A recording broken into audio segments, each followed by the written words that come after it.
জয়পুর সুইটসের রেশমি জিলাপি, তাই না? রেশমি মানে কি, গরম না ঠান্ডা? সত্য কথা বলবেন। আপনি 400 টাকার জিলাপি 19 রমজানের পর থেকে আপনি 500 টাকা করে দিলেন। আগের দিনের জিলাপি আজকে প্যাকিং করে বিক্রি করছেন কেন বলেন? আমাদের দেশের মানুষকে মানুষ করতে পারবেন না।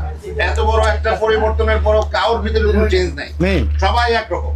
যেটা ধরবেন এমন ফাইন করবেন যেন 3 লাখ একটা লবণ লাগাতে হবে, মানে 10 লাখ 20 লাখ 50 লাখ টাকা ফাইন করে। 36 কেজি আছে, এগুলো ডেস্ট্রয় করে দিতে হবে, তাই না? এগুলো তো খাওয়া যাবে না। যাবে ডেস্ট্রয়? কোথায় করা হবে ডেস্ট্রয়?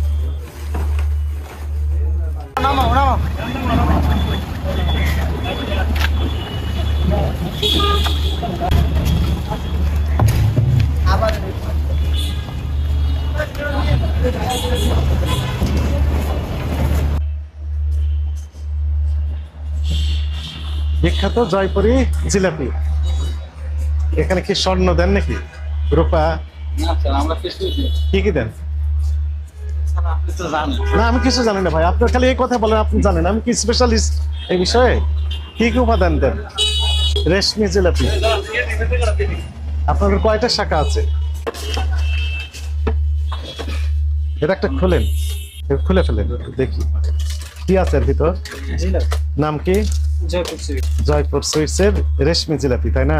রেশমি মানে কি, একটা ব্র্যান্ড। আপনি টাচ করেন তো, গরম না ঠান্ডা? সত্য কথা বলবেন। ঠান্ডা আছে।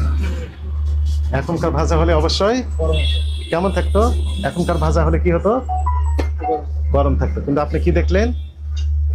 ঠান্ডা। আপনার নাম কি? আপনি কোন প্রতিষ্ঠান চাকরি করেন? জয়পুর সুইটস, মানে এই প্রতিষ্ঠানের তো আপনি, তাই না? ম্যানেজার সাহেব কোথায় গেলেন? মেহেদী সাহেব, আপনি ডিক্লারেশন দিয়ে রেট বাড়াতে পারেন, এটা আইন কভার করবে, আমাদের পক্ষে না আপনার পক্ষে। যদিও কোনো পণ্যের দাম বাড়ে না, কোনো পণ্যেরই দাম বাড়ে না। আপনার যে এলিমেন্টগুলো, যে উপাদান দিয়ে এই জিলাপিগুলো তৈরি করেন, কোনো উপাদানের দামই বাড়ে নাই, তাই তো? কিন্তু আপনার বাড়িয়ে দিয়েছেন। আচ্ছা বাড়িয়ে দিলেন, কিন্তু গতকালের জিলাপি আজকে কেন বিক্রি করছেন বলেন? কি ব্যাখ্যা? ঠিক হয়েছে কিনা? না স্যার, এটা অপরাধ করেছেন? জি স্যার। এটা আর করবেন ভবিষ্যতে? না স্যার। আপনি 400 টাকার জিলাপি 19 রমজানের পর থেকে আপনি 500 টাকা করে দিলেন। তাও আবার জিলাপির মেয়াদ থেকে কয়দিন বললেন আপনি? একদিন। তাহলে আগের দিনের জিলাপি আজকে প্যাকিং করে বিক্রি করছেন কেন বলেন? এটি অপরাধ হয়েছে কিনা? তাহলে ভবিষ্যতে আর হবে না স্যার। আর করবেন না। তাহলে জিলাপিগুলো কি হবে এখন? কত কেজি আছে এখানে? স্যার